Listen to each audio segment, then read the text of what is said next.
Alright,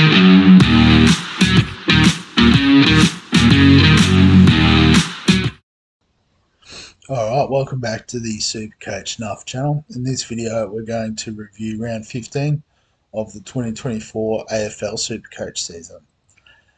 So the last of the bye rounds, they're over and done with. We scored a 1943, which was top 26%. We're aiming a little bit higher than that. And we've slid another 1,800 spots, so into 6,600 this week. But we'll have a look at the team. I guess the one thing we do have going for us is we did some trades last week. So we traded in Brown and Cleary as downgrade options for Fraser and Garcia. Basically, that gave us enough money to do an upgrade from Bruce Revel to Luke Jackson. And so basically it's got us in a position where we've got our final team essentially. So, if I swap Brown and Fife out,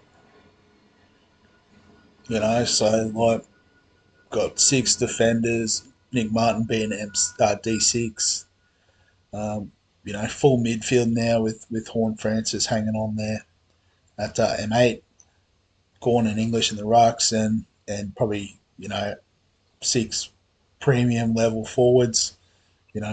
Looking at Sexton averaging 80 is a little bit below, but we know forwards are a bit harder to come by for scoring. But I guess in terms of last week's team, Dacos ended up with the captaincy. We did have it on Luke Ryan, so taking the 123 VC was the win. Harry Sheasel with the 117. Houston 102, Clark 100. So, essentially the defense was all 90 plus, which is a win. I guess the one thing I did stuff up though was in the video last week, I did have Merritt as the captain against West Coast, and I just completely forgot when I sort of reconfigured trades and did Jackson in. I sort of forgot to put the C back on him, so would have copped a few more points from that, but not a significant amount. Sarong with a 120, Butters with a 123, Walsh with a 110. So solid contributions there. Rowell and Horn Francis 82 and 85, so that's good. And then Fife, Cleary, Brown, sort of not much there. I think Fife was going to be the 23rd man, but not too sure about that now. might jump off. Gorn with the 114 was good. Flanders, Heaney, Fisher all tunning up. As I said, avoiding Jackson as that final sort of premium. And 66 wasn't ideal. And Sexton with an 80, is what it is. It looks like Powell's back. I think he sort of came in for Sexton came in for Powell, so it might be sort of taking some points away from him there. So it could be one where we potentially flip these guys to get Zorko, something like that. But I guess we'll talk about that in a minute. So in terms of the head-to-head, copped an absolute pasting from Jonah, you bloody donkey. But when we look at his team, you'll see he got a massive head start. VC and Tom DeConning with that 176, I guess it would be. So that was massive.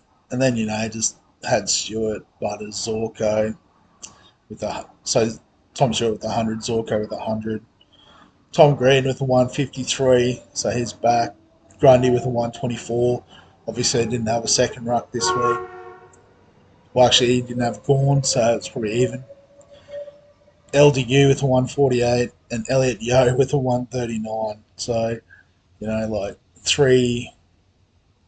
140 plus, or 4 140 pluses if you count Tom DeConning. I think this would have been the top scorer of the week in our league. Although there's another 2200, a couple of 2200s, 2230. There you go. Just me that's terrible at this game. But it's good to see people crushing it. So Charlie Curnow with the 118, I know he was popular. Sammy Walsh, Errol Goulden with a 151. Charlie Comben with a 109. That's nice. Hayden Young with a 130. So I guess, I thought I was doing okay with these sort of low tons, but there was definitely a lot of, bigger tons going around that I just managed to miss out on this week. So that's okay. I'll have a quick look at the other 2200s. Josh Dunkley with a 144. Captain Sarong. Lockie Neal with a 149. It's okay. Had Golden. Yeah, so it just looks really good when you look down that team. And Kickass we'll have a quick look at too. So Dempsey with a 99. Decent if you held on to him. Tommy Green. Sam Day with a 80. He was pretty cheap, wasn't he? That was a good one to get on, I think. Yeah, there you go. He's made 62k off the back of that. Brilliant. Flanders, yeah, LDU as well. So nice. Well, we'll back our guys in. Yeah, so as I said, there's a couple of different strategies we can go this week. As I said, I'm pretty happy with the 22 as it is. Like a couple of questionable premiums in the final spots, but no need to stress. Um, we do have Nat Fife as a 23rd option. Obviously, can slot in the midfield or the forward line. The issue is that we don't have access to the forward line currently, unless it's like for Flanders being out or something like that. So if it was like Fisher or Sexton out, Dawson's not much use to us at the moment. So the first option is, we look at, one of these two, or even it could even be Livingston. We could just do, if Kruger and Richards are playing this week, I might even just, get rid of the loophole. Oop, just had a meltdown. And if we go by break even, we've got Dowling ready to go as that swing option between the two. And, it leaves us with 6 trades as well, which is nice to cover injuries and whatnot. The second option is we go a little bit more aggressive. So Fife and Sexton out. Uh, and go again. Why? Get Dowling obviously is going to be the preferred downgrade option. And then we can bring in a Zorko and I cover that. So I guess it's slightly stronger looking forward line. And it does give us 125k too. So then maybe next week we could look to upgrade Horn Francis. If we have a look at the players, we'll see what options are available there. Um, Filters, that's what I want. So midfielders.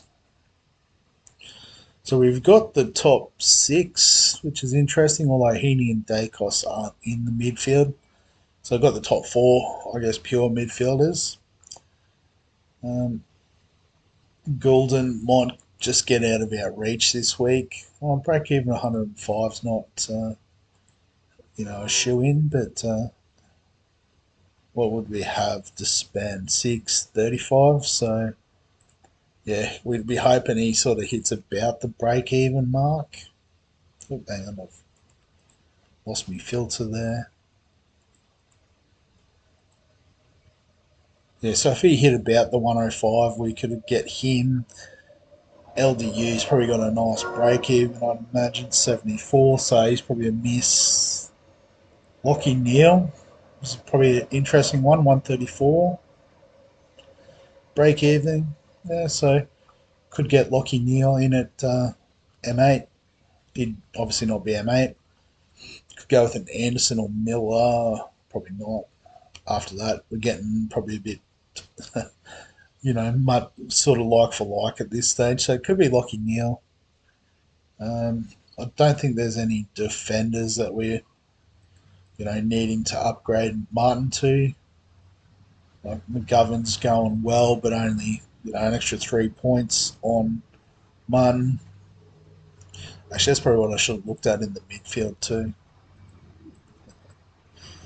So the difference between Lockie Neal 117 and I think what was Horn Francis 101 or something. Yep. So that's definitely an upgrade. So I think that's the move we make next week, but definitely makes sense this week to do Zorko. Um, if we get him in, so yeah, 110 as opposed to 80 for Sexton, that's 30-point increase. So now we've got top five forwards plus Zach Fisher, who based on 5 round average would be up there. Yeah, see number 6. So I guess Isaac Rankin as well. There's another. Do we maybe go Rankin as a more point of difference type option? Because yeah, Zorko is very highly owned.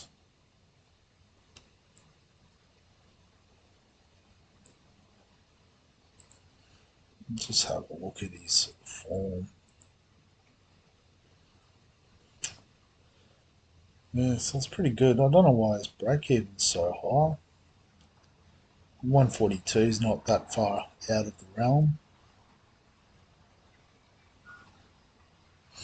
Yeah, I reckon let's go that. Mix it up. So undo changes. Oh, gotta go back up. So bringing in 2 Adelaide guys, but that's okay. We're not too stressed about that at this time of year. Um, where is he on the overall? Way down, 21. Just hasn't played that many games. So let's go with Rankin. And then next week, Horn Francis up to Neil. And then we've still got 4 trades to cover injuries, which I know is probably on par with a lot of the sort of front runners. So we're probably not going to be doing too badly in that sense. We'll just have to rely on our bench to do something in terms of cheap or guess cover in case of emergency. So in terms of the captaincy this week, Brisbane, Melbourne. So I think Gawn as VC makes sense. And then I think based on form, Bont against North could be a fill up.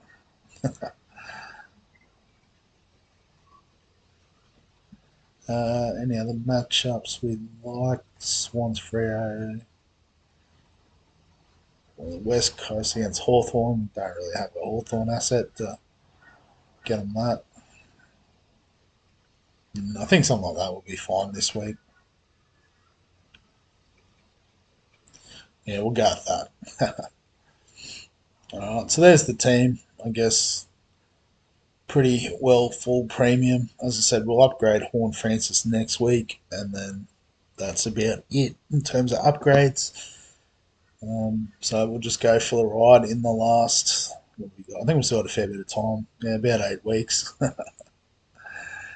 All right, so I guess we'll leave it there. And I guess given that we're getting pretty close to the full team, there may not be the AFL reviews the next couple of weeks, just given I am heading off to China.